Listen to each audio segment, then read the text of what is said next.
ஓம்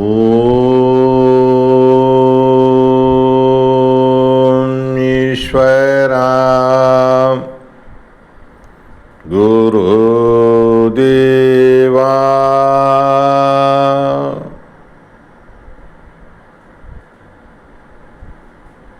மாமகரிஷி ஈஸ்வரபட்டாய சத்குருதேவரின் அருளாசியும் அருள் சக்தியும்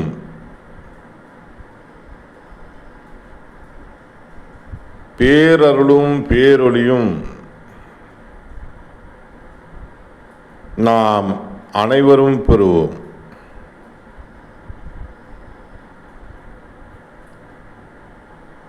அன்பு தாய்மார்களே, சகோதர சகோதரிகளே, உற்றார் உறவினர்களே, நண்பர்களே, வாடிக்கையாளர்களே,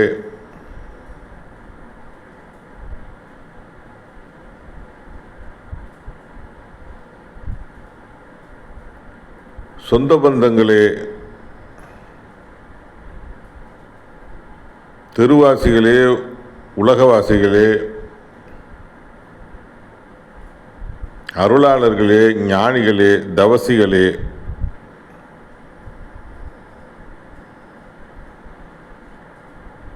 நாளைய உலகை காக்கும் உத்தம ஞான குழந்தைகளே, அனைவரையும் மனம் மொழி மெய்யால் வணங்கி மகிழ்கின்றேன்.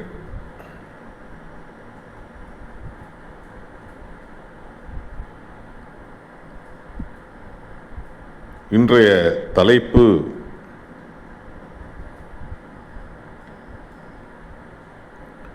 போகமா மகரிஷி.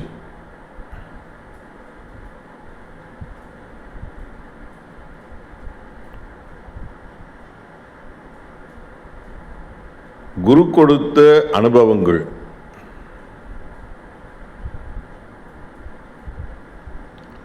உள்ள போலாம். மனிதனின் வாழ்க்கையில் ஏற்படும் துன்ப நிலைகள் எப்படியெல்லாம் ஏற்படுகின்றது என்பதை காட்ட, காட்டிற்குள் எனக்கு பல துன்பங்களை கொடுத்து எம்மை என்ன வாழ்க்கை இது என்று வெறுப்படையச் செய்து, இந்த வெறுப்படையும் உணர்வுகள் எமக்குள் என்ன செய்கின்றது, யாம் கண்ட சுகபோகங்களின் நிலைகள் என் குழந்தையின் மேல் பற்றுதலாக இருக்கப்படும் பொழுது இவர் என்னை காட்டுக்குள் அழைத்து வந்து இத்தனை தொல்லைகள் கொடுக்கின்றாரே என்று எண்ணத்தை எனக்குள் கொடுத்து, இந்த உடலை விட்டு நம் ஆத்மாவை பிரித்துவிட வேண்டும் என்ற எண்ணத்தில் இருக்கின்றேன். அவ்வளவு தொல்லைகள், உடல் நோய், மனநோய், குழந்தைகளின் மேல் பற்று, அவர்கள் என்ன ஆவார்களோ என்ற எண்ணம். அப்பொழுதுதான்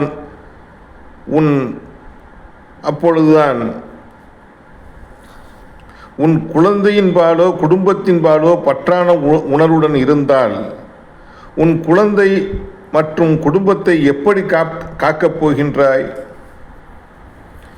என்ற நிலையை காட்டுகின்றார். நீ இதனுடன் சென்றால் குழந்தையின் உள்புகுந்து பேயாகத்தான் ஆட முடியும், இல்லை என்றால் நோயாகத்தான் நீ அங்கே செல்ல முடியும். அவர்களை காத்திடும் எண்ணம் உனக்குள் இருந்தாலும் நீ அவர்களை காத்திடும் நிலையில் இல்லை, வளர்த்திடும் நிலையிலும் இல்லை. நீ எதற்கு செல்கின்றாய் என்று கேள்விக்குறி போட்டு என்னை தனித்து நிற்கச் செய்கின்றாய்.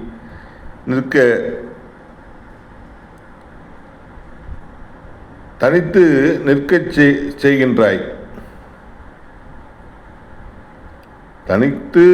செய்கின்றார். அதே சமயத்தில் அகத்தின் அகம் என்ற நிலைகள் கொண்டு அணுவை அறிந்தார் என்று காட்டுகின்றார். அதேபோல ஒவ்வொரு நிலைகளிலும் காட்டுக்குள் சித்தனாக தோன்றிய அனைவருமே அறிந்தோ அறியாமலோ தான் கண்டுணர்ந்த தாவர இன சத்தின் தன்மை கொண்டு தாவர இன சத்தின் தன்மை கொண்டு இருந்ததையும் காட்டுகின்றார்.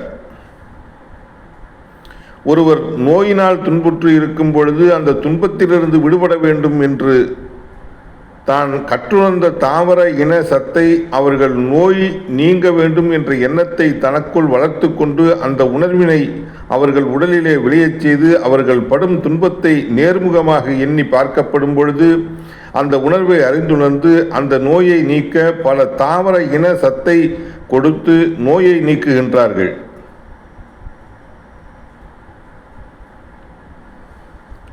நோய் நீங்கி அவர்கள் மகிழ்ச்சி வரும் எண்ணங்களை அவர்கள் வெளிப்படுத்தும் பொழுது அதை சித்தர்கள் எப்படி நுகர்கின்றார்கள் என்ற நிலையை அங்கு உணர்த்துகின்றார்.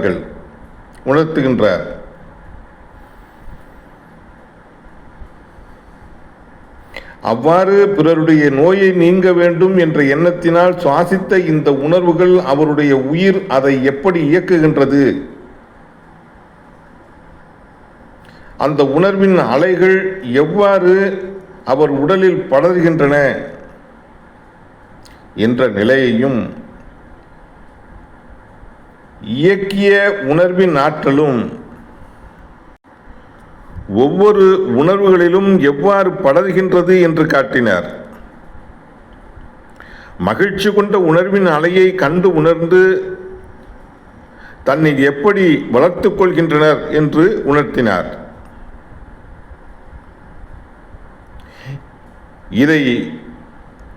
இதை போன்று போகர் எப்படி தாவர இனங்களை நுகர்ந்தார் என்று காட்டுவதற்கு ஒரு கட்டுப்பிடியை எம்மிடம் கொடுத்து அதனையும் குடி என்கின்றார். அதேபோல 10 சிகரெட்டுகளையும் ஒன்றாக வைத்து ஊது என்று என்கின்றார். ஊதினால் வாயெல்லாம் எரிகின்றது. அப்பொழுது இதனுடைய தன்மை போல அந்த தாவரத்தின் தன்மையை நீ எப்படி நுகர வேண்டும் என்று உணர்த்தினார்.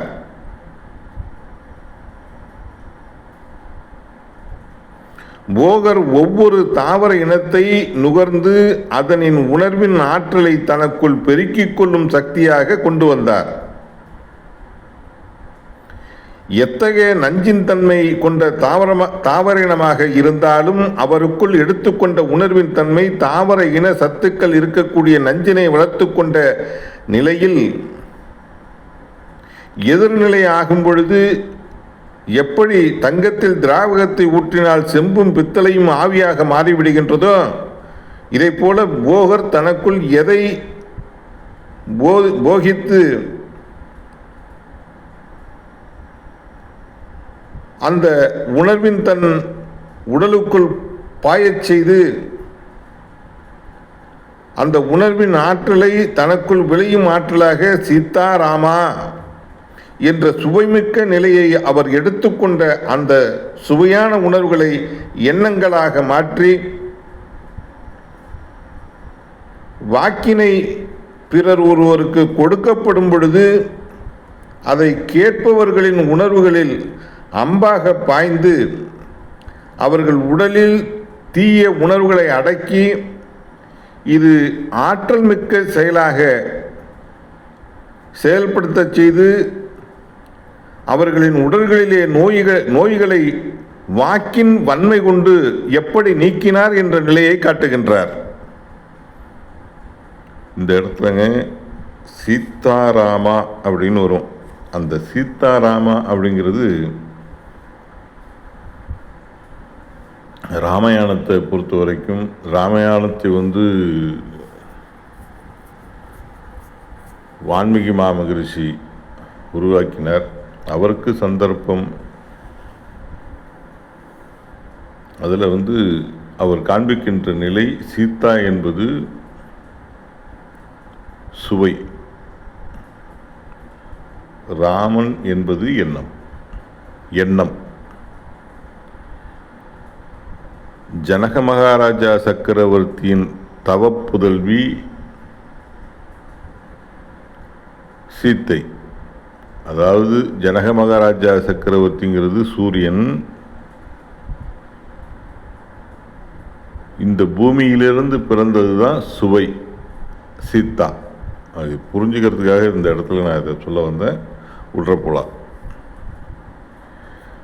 மெய்ப்பொருள் காண வேண்டும், மெய்ப்பொருளை தனக்குள் அறிய வேண்டும் என்ற உணர்வினை எப்படி பருக வேண்டும் என்று காட்டுக்குள் கொசுக்களை விட்டு தாக்க வைத்தும், மேலும் காட்டுக்குள் ஒரு எறும்பு இருக்கும், அது கடித்தால் கடிப்பட்ட இடம் வீங்கி கொண்டு மிகவும் வலிக்கும்.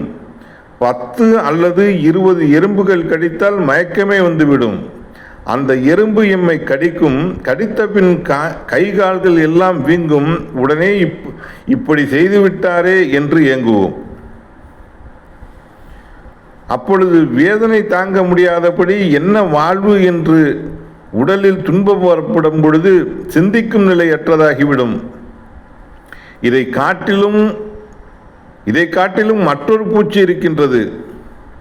அது நம்மீது பட்டால் அதற்குள் இருக்கக்கூடிய விஷத்தின் தன்மை சூடுபட்டது போன்று எரிகின்றது. இப்படி எம்மை அமரச் செய்து போகரை பற்றியும் உணர்த்தி காட்டுகின்றார். இது சிறு பூச்சிதான், ஆனாலும் அது உன் மேலே ஊர்ந்து செல்லும் பொழுது உன் உணர்வின் ஆற்றலுக்கும் அந்த பூச்சியின் உணர்விற்கும் எதிர்நிலையாகும்போது எப்படி நெருப்பு பட்டால் எரியுமோ அதுபோன்று எரிகின்றது என்று உணர்த்துகின்றார். ஒன்றல்ல இரண்டல்ல பல பூச்சிகள் ஊறுகின்றன. அவைகள் எம்மை இம்சிக்கச் செய்கின்றன. அந்த நேரத்தில் எமது குருநாதர் உபதேசிக்கும் உணர்வுகள் மறந்து போகின்றன. உடலுக்குள் உணர்விலிருந்து இதைத்தான் எண்ணுகின்றோம். அன்று போகர் தனக்குள் வரும் துன்பத்தின் நிலைகளை நீக்க வலுகொண்ட உணர்வின் ஆற்றலை தனக்குள் பெருக்கி அந்த துன்பத்தை தனக்குள் நீக்கி அந்த உணர்வின் தன்மையை தனக்குள் வளர்த்து பிறருடைய துன்பத்தை போக்கி சீதா ராமா என்ற சுவை கொண்ட சொல்லாக வெளிவரும் பொழுது இந்த உணர்வுகள் அம்பாக பாய்ந்து அவர் உடலில் தீய உணர்வுகளை எப்படி மாற்றுகின்றது என்பதை உணர்த்தி காட்டுகின்றார். இந்நிலைகள் ஏற்படும் பொழுது நீ இதை எண்ணுகின்றாய். இதை போன்ற பூச்சியாகவும் நீ இருந்தாய், இதை போன்ற எறும்பாகவும் நீ இருந்தாய். ஆக உணர்வின் தன்மையை இந்த உயிர்தான் உன்னை வளர்த்தது. அந்தந்த உடல்களில் தன்னை காத்துக்கொள்ள அந்தந்த உணர்வின் ஆற்றல் வருகின்றது. காத்துக்கொண்ட உணர்வின் தன்மை அதற்குள் கலந்து உணர்வின் சத்தாக விளைந்தது. நீ மனிதனாக வரப்படும் பொழுது இவை அனைத்திலும் மீட்டிடும் எண்ணங்களாக எப்படி விளைந்தது என்று காண்பித்தார் குருநாதர். மனிதரின் உணர்வுக்குள் எப்படி இயங்குகின்றது?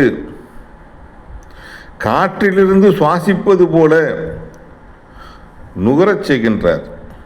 நுகரும் பொழுதுதான் அந்த வாசனையை நுகர்ந்தபின் சூடாக இருக்கக்கூடிய நிலைகள் மாறி அந்த உணர்வின் தன்மை கொண்டு அந்த பூச்சியை நேர்கொண்டு பார். அந்த பூச்சியின் நிலைகள் என்ன ஆகின்றது என்று அதை முறிக்கும் உணர்வுகள் உனக்குள் எடுத்து பார்வையின் நிலைகள் செலுத்தப்படும் பொழுது அந்த பூச்சியின் விஷத்தின் தன்மை செயலளிக்கின்றது. ஓம் ஈஸ்வரா குருதேவா. இந்த இடத்துல என்ன நடக்குது தெரியுதா? அந்த கட்டு பீடியை குடிக்க சொல்கிறார்ல, அது உள்ற இழுத்ததும் உடனே வாயெல்லாம் வெப்பமாயிடுது. அந்த உணர்வுகளை நீ அந்த எதிர்கொண்ட அந்த பூச்சியுடைய விஷத்திற்கு எதிர்கொண்ட தாவர இனத்தின் அந்த தன்மையை நீ அதெல்லாம் சூட்சமத்தில் அவர்கிட்ட கொடுக்குறார். அதை நீ எடுக்கக்குள்ள அது உனக்குள்ள அது எப்படி விளையுது, அது எப்படி அந்த உணர்வை நீ செலுத்தும் போது அந்த பூச்சியோடைய விஷம்லாம் செயலிழக்கின்றது அப்படிங்கிறத இந்த இடத்துல சுட்டி காட்டுகின்றார். விடுற போலாம். போகரோ தன் உடலுக்குள் இருக்கக்கூடிய ஆற்றல் மிக்க சக்தியை காயகல்பம் என்று ஆசை கொண்டு தனக்குள் எப்படி வளர்த்து கொண்டார்? எந்த நிலை கொண்டு உலகை வலம் வருகின்றார்? உலகை வலம் வரும் பொழுது மனித ஆசை அங்கே மீண்டும் எப்படி உருவெறுகின்றது? அந்த ஆசையின் நிலை கொண்டு எதிரிகளை வீழ்த்தும் உணர்வுகள் எப்படி வளர்கின்றது? அதை வளர்த்து கொண்ட பின் தீமைகள் விளைவதை உணர்த்தி காட்டி அகத்தியர் கண்டுணர்ந்த அழிவின் இயக்கத்தின் நிலைகளை தனக்குள் பெற்று தன்னை அறியாது வந்த நிலைகளை வீழ்த்தி இந்த உணர்வின் தன்மையை எவ்வாறு ஒளியாக மாற்றுவது என்ற நிலையை பெற்றார் என்று உணர்த்துகின்றார். அந்த ஒளி ஆகிறது தான் விஷயமே. நீங்களும் ஆகலாம், நானும் ஆகலாம். மனசு மட்டும் இருந்தால் போதும், மற்றபடி எல்லாம் சிறப்பாக இருக்கும். ஆகவே அகத்தியர் கண்ட நிலையும் போகர் கண்ட நிலையும் போல உனது வாழ்க்கையில் குறுக்கிடும் எத்தகைய நிலைகளில் இருந்தாலும் அந்த மெய் ஞானிகள் சென்ற வழியில் நீ ஒவ்வொரு நிமிடமும் அருளுணர்வுகளை எடுத்து உனக்குள் வளர்க்க வேண்டும் என்று உணர்த்தினார். இந்த அளவில் குரு இதை நிறைவு செய்து கொள்கிறார்கள். இப்போ நாம்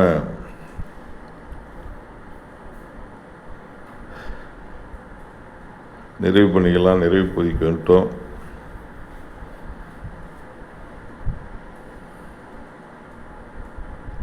ஒரு சின்ன பிரார்த்தனை. ஏன்னா இதை நீங்கள் கேட்டுட்ருக்கவில்லை, எவ்வளவோ உணர்வுகளையும் கடந்து தான் இதை கேட்குறீங்க. ஏன்னா அப்படி கேட்கக்குள்ள இந்த பிரார்த்தனையினால் என்ன ஆகுது உங்கள் உடலுக்குள் உணர்வுக்குள் அப்படின்னா பல வேலைகள் நடக்கும். என்ன இதெல்லாம் அப்புறம் பின்னாடி பார்க்கலாம். சரி, உள்ள போய்க்கலாம். ஓம் ஈஸ்வரா குரு தேவா.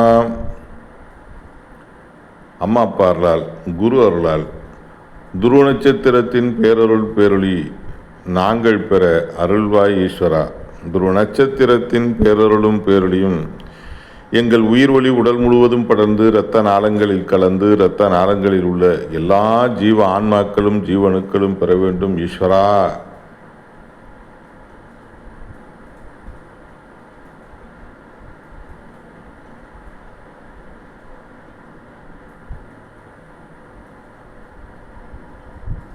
துருவ நட்சத்திரத்தின் பேரருளும் பேரொளியும் சப்தரிஷி மண்டலங்களின் பேரருளும் பேரொளியும் இதை கேட்டு உணர்ந்த அனைத்து அன்பர்களும்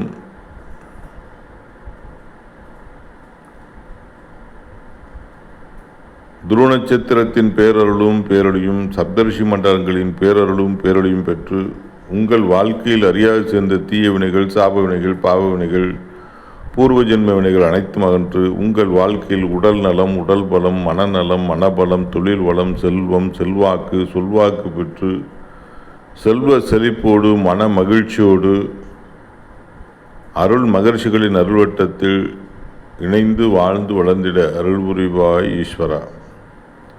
தெய்வ குணம் பெறுவோம், தெய்வ சக்தி வளர்ப்போம். உலக மக்கள் அனைவரும் அருள் ஞானம் பெற்றிட அருள் வாழ்க்கை வாழ்ந்திட தவமாய் தவம் இருப்போம்.